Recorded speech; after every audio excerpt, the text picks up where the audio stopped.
welcome to Explorations. Today we're talking with Dan Apple, who's the founder and president of Pacific Crest, and we'll be exploring the field of process education. Now, that may be a new term for many of you, but when we're done with this five-part conversation, you understand its relevance both to education, your own personal growth, and the future of our society. So let's get to it in this first of five parts. Looking at what we can learn more about ourselves and the power of story. So you've been a leader in process education for some years, and you and I met at a conference where we were actually next door to each other in some booths presenting some of our materials. Help the audience who's with us today understand what is process education and why is it important that we be thinking about the process of education? Process education is a different take and philosophy on what the purpose of education is about. If we want to think about education in the earlier years, it was about helping develop people on some basic capabilities to make them better workers in our society. And as the Industrial Revolution occurred, it became essentially conditioning them for the workforce, where the workforce needed people very compliant to become a cog in the industrial system. As our society changed from industrial to informational, and now it's, from my view, it's now a very complex situation, and fundamentally discovering about 30 years ago that our society needed a new approach to education because came out what was called Workforce 2000, and they discovered that the employees coming out of colleges were not prepared for the current workforce. They identify a set of skills necessary for the workplace, and realize that education wasn't producing an empowerment of an individual so that they could perform.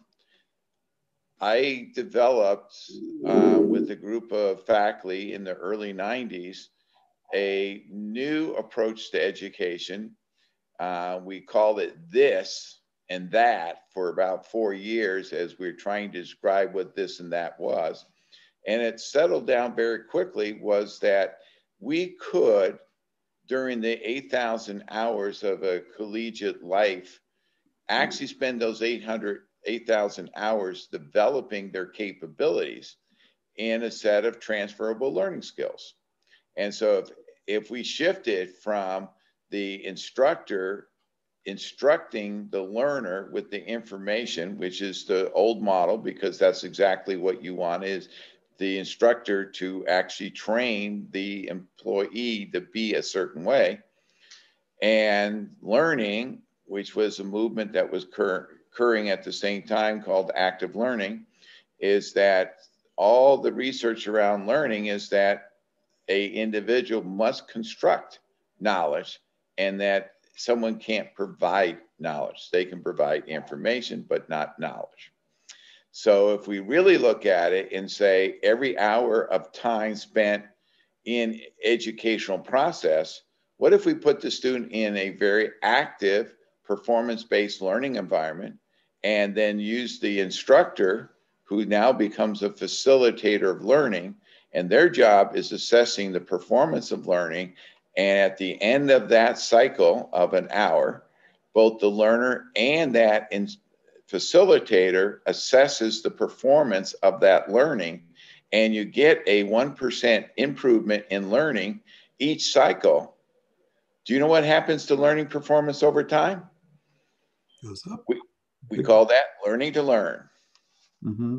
And we have a research-based activity called the Learning to Learn Camp, which we're now in our 25th year, and now we have the capability to do it online, is that within 70 hours of learner time, imagine learners doubling their learning performance.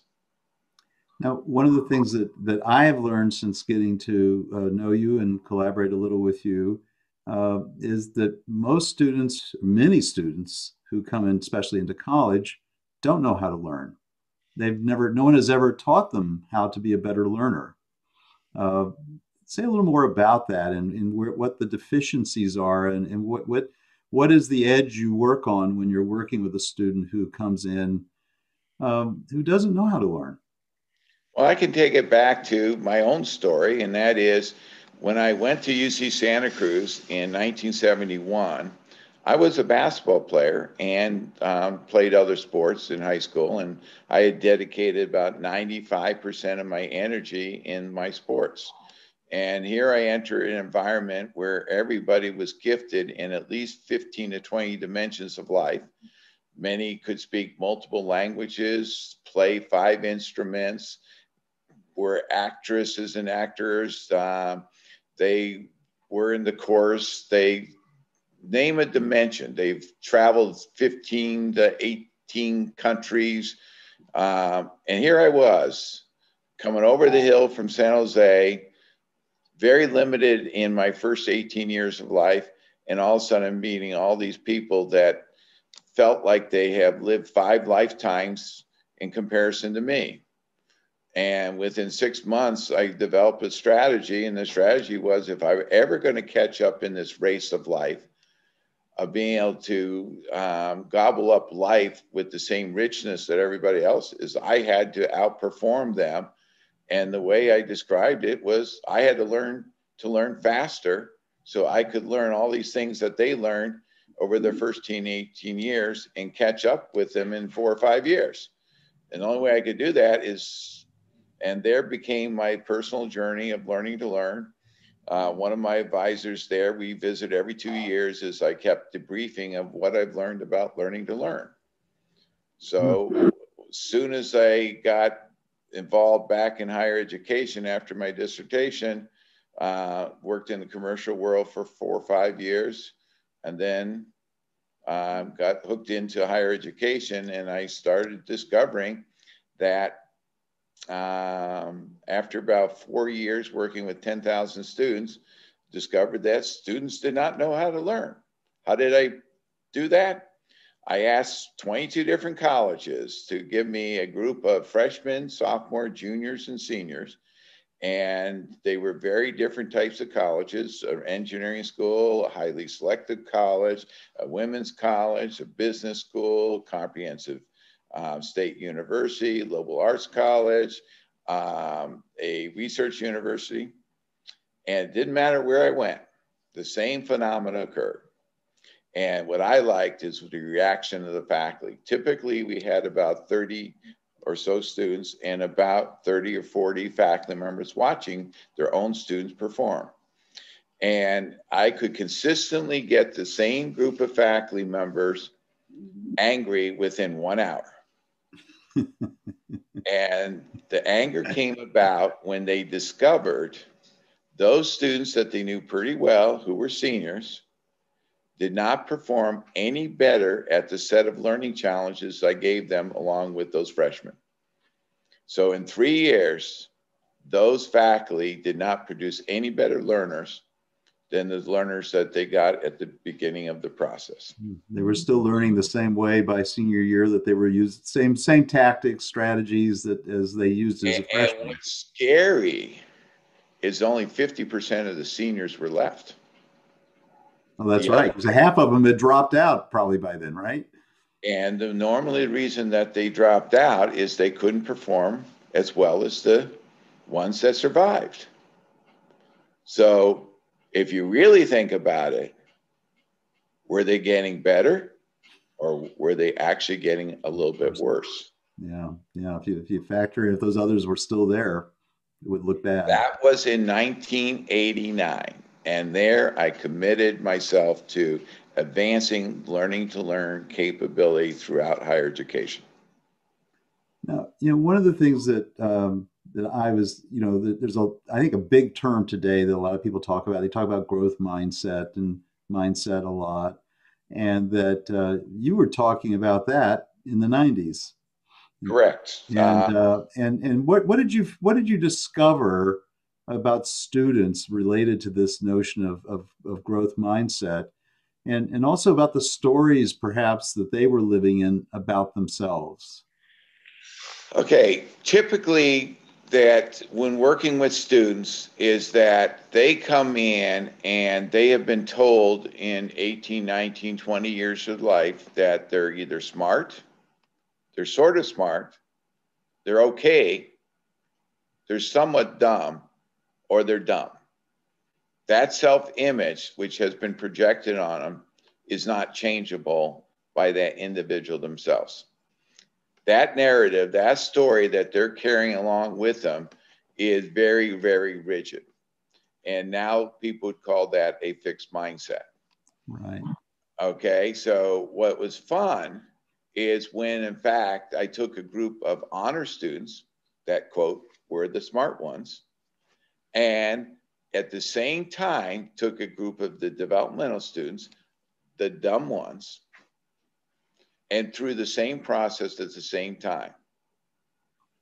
And I still remember at Wells College, this was about 1992, that all the females, Wells is a women's college, and all the females that were the developmental students were asking the faculty after I left, can you get his phone number? Because they were interested in me as a person. They were, and what the faculty said, they wanted to go out on dates with you because you made them feel so good. Those honor students hated your guts. They were so glad that you left because you made them feel real bad. And what was it? The honor students no longer had their smart label. Their narrative was shaken. And those developmental students knew that they could be just as good as those honor students, which were they were already rewriting their narrative. And this is just from a 90-minute exercise. Yeah. And that's powerful to me because I think the narrative that we carry in our life really sets a trajectory for what's possible for us. And if you, And yeah, to me, the whole idea of self-growth, when I coined the term in 1993, is that a self-grower is one who can self-assess and self-mentor their own growth. And once you understand the concept that nothing can limit you but your own vision and your own story of who you want to be, you are in perfect control to write whatever, as I call it, both the director and actor. You get to write your own life story. Okay, we call and have called that your life vision portfolio. So one of the key aspects you asked about learning to learn is that we have those students actually go through a set of narratives that they write about different aspects. A lot go back and revisit their history, i.e., rewrite what it is. We challenge them on certain things like learning and moving on. There's too many things in their past that they buried under a carpet. We have them analyze it and said, okay, that was holding you back. Now, can you see the future leveraging that versus holding on to that? And part of rewriting your future narrative is letting go your past narrative. And so that life vision portfolio is essentially planning out your life future. And then, but you're also the director of that, which means you get to make the decision on what the actor does. And then as the actor, you get to live in the moment because you got your script and you're now able to exercise that moment and make that moment really special because it is connected from the past to the future as this transition as you are growing from who you are to who you want to be. Interesting. You know, there's a researcher, actually I quote her in my new book, and she's talking about people who live in very dire situations. And she was interviewing a young man who was maybe 19, just getting ready to graduate from high school, and she sort of asked him, well, so what do you want to be when you grow up, kind of question. And he says, I don't know how to answer that question. And she said, well, what do you mean? And he said, well, all the people I know who are a little older are dead. And he lived in a pretty tough part of town. He said, by the time people are 25, they're dead. So, I don't have a future. And so it seems like what you're talking about here is you're giving people a sense that they have a future, they have a future story, and that they can author that story, which is really a powerful thing. They need to discover certain ingredients that pulls the whole picture together. Mm-hmm. And that is that they need their own personal evidence that they can grow. Right. So what we do is we find 2, 3, 4 things that they say they can't do. Within 5 days, we help them discover that what they thought they couldn't do, all of a sudden they're doing it so much better than they ever did before.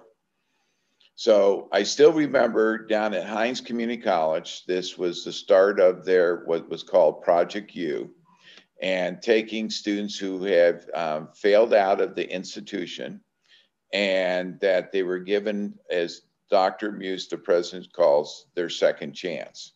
Their second chance is they would get financial aid, they would enter a technical program, and that they would then go back into the system and come out with a job that is worth $50,000 versus ended up being an unemployed person is where they started. And I still remember this student during one exercise, we called this the reading workshop. And about 30 minutes in the reading workshop, he said, you're blowing my mind. You promised that we would be able to triple to quadruple our reading speed at the same time, go ahead and double what we're learning from this reading. And we're halfway in this workshop and it's happening. And look what we've done in 30 minutes. I haven't been able to do this in 2 hours before. And we're only halfway through this workshop. You're blowing my mind. That type of discovery where they thought they were limited into certain capability, and we're not talking about a 5 or 10% change. We're talking about at least 100% change in something. So it's measurable to the learner themselves. You pick 3 areas and make it happen in 3 areas. Do you think they can make it happen in a 4th area, in a 5th area? You bet. Most people can generalize. If it happens once, it's a miracle. Happens twice, it's like, well, wait a second. 3 times, it's like, I can even see this pattern happening. But when they see the tools they're using to make it happen, and that's what process education has evolved, is a whole set of tools that when you systematically organize it in a very structured way, it becomes such a powerful energizing culture and set of practices and processes that will take anyone and just lift them up and empower them. And the key is taking it from a very strong growth-oriented environment to now helping people shift to, I want to learn how to do this myself. Mm-hmm. Okay, we have created a very strong process to do it for others. And we now, in the last 2 to 3 years, realized that what we had been doing to empower others in growth wasn't a threshold empowerment where they could start facilitating their own continual self-growth. Meaning that, yes, they were improving the quality of life. Yes, they had all this new capability that they're applying to their life. They felt empowered. They were doing all these things at a new, higher level performance, but that didn't mean they were able to change that. And in the last 3 years, we've discovered a whole bunch of things that we never knew before of where we can actually empower people around self-growth. And I'll just give you a simple example. Raising expectations. How many people can take the skill of raising expectations for themselves where they can actually not 100% raise the expectations for life, but an order of magnitude, 1,000% raise of expectation?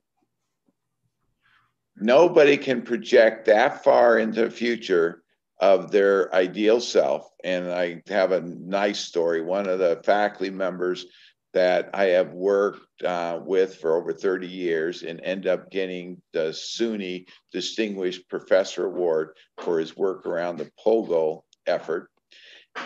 And I sat down with them because we just created a new self-growth methodology. And I was walking through this new methodology with him after he retired from Stony Brook. And we got to the step that says raising expectation.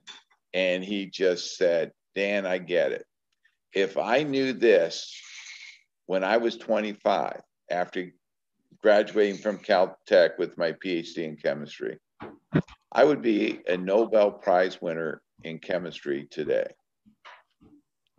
I just did not set the expectations on myself nearly high enough.